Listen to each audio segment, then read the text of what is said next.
Hello again, it's James Dawson from Get Active Coaching with the third part of your introduction to calisthenics. In the previous two videos, we've covered some upper body moves with pushing strength and hand balancing. And in the second video, we covered lower body, single leg squats, some of the more challenging progressions and variations you can find in calisthenics. Today's no different, but I'm going to be using the dip bars over here as a piece of equipment. I know that not everyone will have, or very few people will have, dip bars just available lying around. So at the end of the video, I'm going to show you some household alternatives where you can hopefully try and put some of these exercises into place. Okay, so as we've covered, calisthenics is all about beauty and strength. And from a training style, I find it very, very mindful because it helps me work through progressions, set targets, and aspire to do things that are impossible and then work my way towards them. And also a good way to stay in charge of your body, see how you feel, concentrate on what hurts, what doesn't hurt. So today we're going to be focusing on using the portable dip bars. We're going to be doing some knee raises, leg raises, some isometric holds and dips. I'll explain what these are as we come to them, but first we're going to work through our warm-up. Now, you can guess the first warm-up move. I'm going to go into extended child's pose. I've just got a slightly different angle to show you today. So, same as usual, nice wide knees, toes touching at the back, and we're going to stretch down and just take a little second to breathe. And at the end of each deep breath, 3 deep breaths, we're going to drop closer to the floor.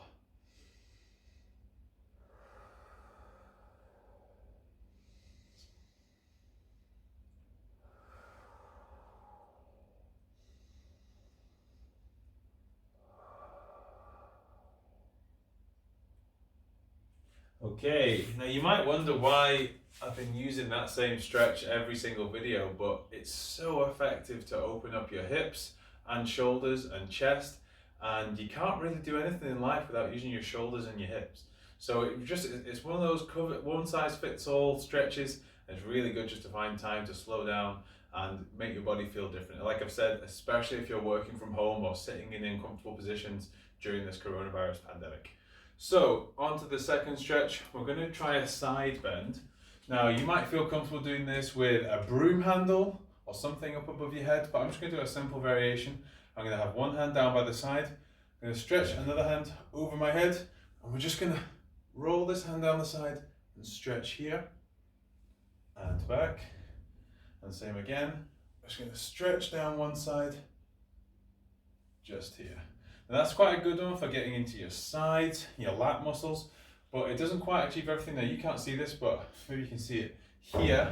I've got part of the frame of my garage just in the garage, so you might want to find this on the door frame or something, but I'm just going to hold on to this frame and I'm going to twist my body in a way that's now pulling up this part of my shoulder and my lat muscle. I'm just going to twist away. I know it looks ridiculous how I'm standing, but it creates a really good stretch down my side, which is going to be important for the exercise that we're doing today. So again, big stretch. I'm holding on and now I'm pulling away from what I'm holding onto, this piece of metal frame.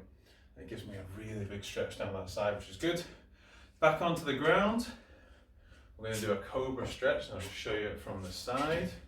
So this is another classic yoga move. We're just going to lie down here on the mat and we're just going to push ourselves up, not to the point where we're overstretching and hurting our lower back, but it's one that you can just work into your routines and just find a way to increase some of that flexibility through your spine.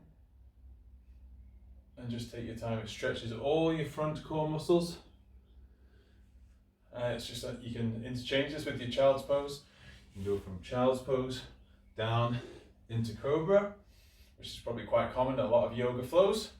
And the last one we're going to do is in a push-up shape, but we're really going to work just on our shoulder blades. I'm going to show you here from the side. So in this stretch, we're just going to let our shoulders pull back and then move them away again. So I'm not going anywhere. I'm letting my shoulders come almost up through my back. Shoulder blades come up and then pull them away. And then let them come up and pull them away. It's very similar to the cat stretch that we did at the end, but we're letting the shoulder blades come all the way through and just trying to increase that range of movement you've got in your shoulders. Okay, very good. We'll now move on to the exercises. I'm just going to bring my little dip bars in here. Like I said, I fully respect that this might not be applicable if you don't have dip bars available, but I'm going to show you some things at the end where you can acquire that. These are not expensive. I picked these up for £45 off the internet, and as long as I use them correctly and safely, there's no danger to it. So, first exercise we're going to cover is a knee raise. So all you want to be able to do in these bars, the first thing you'd ever try, is just holding your body weight. And you'll see that my legs just kind of sit forward. And by doing so, I'm creating like a little, like the bottom of a dish shape. I'm just holding my lower back to protect it, rather than being here and my lower back really feeling like it's under pressure. I'm just going to hold here. And from this one, you can lift your knees up to your stomach. And you would probably start at doing these in a rep of 5, just like I'm doing here. You can hear from my voice, it's a lot harder to talk through that exercise. But it's one where we can dip straight into the next progression. So you're just holding your body weight, could be stage 1. Your knee raise could be stage 2. After that, fully extended leg raise could be the 3rd stage, which I'll show here. Probably won't talk my way through this one because it's hard work. Yeah. 1, 2, 3, 4, 5. And as much as I can when I'm doing these exercises, I'm trying to control my body weight so that I'm not just rocking and kicking myself through.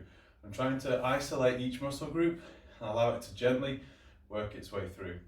Okay, for the next exercise, we're going to do the same variation of the knee raise, but it's called a tucked L seat. So we're going to make an L shape by the end. But first, we're just doing a knee raise, but this time we're holding. And you could hold this for around 5 or 10 seconds. Hear from my voice. It's no easy piece of work. So I'll drop it down again. This is a tucked version, so that's what we call it when our knees are bent and we're trying to do an isometric hold. I'm now going to show you the full one, probably without talking. So for the full L seat, you would tuck, you can also extend and hold here. I can't talk and hold that one at the same time, so you can probably think about holding these for 5 seconds. Okay, great. Can you do 10, 20? You start getting yourself up to 30 seconds, you're developing a lot of core strength, and it's going to support the next exercise we're going to cover, which is a dip. So for dips, we're still same pieces of equipment. That's why I find it so versatile, because it can do so much. So for this dip exercise, it's an upper body exercise. So just like you push up to an extent, we're going to do a pushing movement. I'm just going to keep my feet on the floor first. So all we're going to do is drop down and push away. And that is how I'd take it if I was doing the earlier stages of this progression. So if you can't do the dip, let's try holding your body weight, dropping to the floor, and standing up again. So you're going to hold body weight, drop to the floor, and stand up again. So it's a little bit of a joined up movement, whereas this time in the full, I'm going to tuck my feet behind me, drop down, and push up. Trying to keep a nice, straight position from my head down to my knees.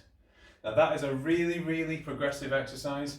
It really builds a lot of strength in your shoulders and chest. But like I said, you can turn it into what we call in calisthenics a negative, where we're only doing the downward phase of the exercise.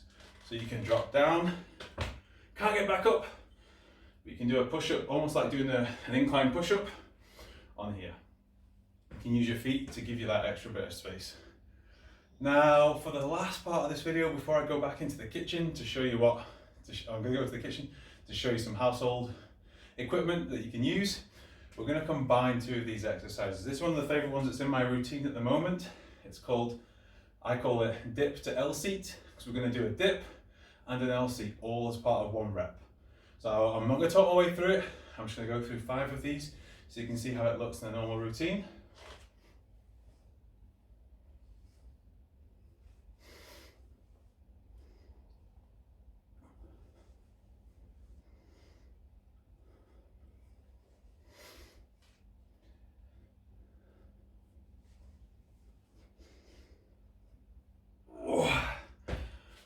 That's hard going.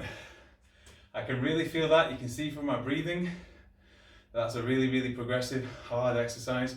But that's the point I wanted to make through going through this calisthenics introduction, is that we can start off at the most basic of exercises, like a calf raise or a push-up on your knees. And it's all about picturing the next step. Maybe you can start off with your difficult exercise, like a handstand. And through learning on the internet or getting advice from someone, you can really start to work your way through the steps. And it's no different to learning how to, say you want to be a doctor or you want to be a police officer. The steps that you need to go through to be able to get there, you can't just go and do it. And calisthenics is exactly the same. So that's the end of your introduction to calisthenics. I hope you've enjoyed the process that we're going through. There's a chance for mindfulness and maybe a little sort of sidestep into yoga through some of the sort of stretches that we do. The end of this video is going to show you a few household situations where you can perform these movements. I'll be in the kitchen just using my kitchen worktops and some chairs. Seems very basic, but I'm quite conscious that not everyone's going to have equipment that they can use available. So thank you very much for your time. You'll see me move now into the kitchen. Okay, so like I said, we were going to come into the kitchen and try and show some of these exercises done in a more domestic setting, especially if you don't have equipment like I've got out in the garage. So I'm just going to show you two of them. We're going to do the dip and the knee raise, and I'm using the corner section of my kitchen counter. Other options could be between two tables, chairs, anything that's got enough stability to hold your body weight. I'm 17 stone 5, so I need to be very careful with what equipment I use. If you're not as heavy as that, you'll probably be able to use something a little bit different. So just be safe. You might fall onto the carpet, or if you want to put a mat down on the ground. But no baby ever learned to walk without falling, and you can be exactly the same. But just make sure you check the stability of the equipment before you use it. Okay, starting off with the knee raise, I'm going to place my hands facing away from the worktop counter. I'm going to let it take all my body weight. And I can actually sort of, almost like I'm going to go sit up on the worktop. I'm just going to pull and do the knee raise here, just the same. And that can progress too into the L seat and the full leg raises. As long as your weight can be held in the worktop, it's going to be perfectly safe for you. Same goes for the dips. I'm going to place my hands inside this time, place all my weight, and do the dips just in this shape. I can do exactly the same as I did before. Just do a negative and stand up, or I can do the full dips in the kitchen too. I'm going to show you again one more time using some chairs. Okay, I've turned around my kitchen chairs. I'm not going to do the dips this time off these chairs because it's not safe for me to do so. I've got some other chairs I could use, but just for the sake of being in the kitchen, I'm going to show you the L seat and tucked knee raise, tucked L seat position.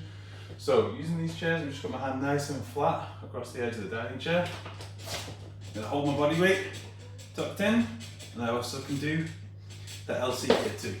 So you've got your kitchen worktops, you've got the kitchen table chairs or dining room chairs, but always just do a check that the equipment you're using in the house has the stability you need to hold your body weight. Like I said, I'm quite heavy, so I know I can't do dips on these chairs because it's just simply not right.